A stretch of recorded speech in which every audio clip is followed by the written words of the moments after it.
તમે જોઈ રહ્યા છો શ્લોક દર્પણ ન્યૂઝ ₹18.80 લાખના કેબલ વાયરોની ચોરીને અંજામ આપનાર 6 ચોર કનાન સકંજામાં કલોલ શહેર પોલીસ મથકની હદ વિસ્તારની એમજી ડ્રીમ્સ અને લાલજી લ્યુમિનસ નામની બાંધકામ સાઇટ પરથી 18,80,000ની કિંમતના કેબલ વાયરોની ચોરી કરવાના ગુનાને અંજામ આપનાર 8 જણાની તસ્કર ટોળકી પૈકી 6 ચોરને ગાંધીનગર લોકલ ક્રાઇમ બ્રાન્ચે 20,61,000ના મુદ્દામાલ સાથે ઝડપી લઈ ગુનાનો ભેદ ઉકેલી કાઢી વધુ તપાસ હાથ ધરી છે.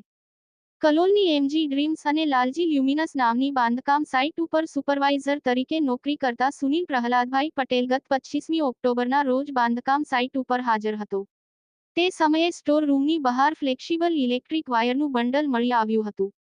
જેથી સ્ટોર રૂમમાં જઈને તપાસ કરતા એક બારી ખુલ્લી જોવા મળતી હતી. જેના પગલે ચોરી થયાની આશંકા રાખીને સ્ટોર રૂમમાં તપાસ કરવામાં આવતા ₹18.80 લાખની કિંમતના ઇલેક્ટ્રિક ફ્લેક્સિબલ કેબલના 340 બંડલ ગાયબ હતા. જેથી કરીને સીસીટીવી ચેક કરવામાં આવતા જેથી સ્ટોર રૂમની આસપાસ લગાવેલા સીસીટીવી ચેક કરવામાં આવતા ગત 23 ઓક્ટોબરના રાતના 12મી સવારે 3:45 કલાક દરમિયાન અજાણ્યા 6 શખ્સો વાયરના બંડલોની ચોરી કરીને જતા જોવા મળ્યા હતા.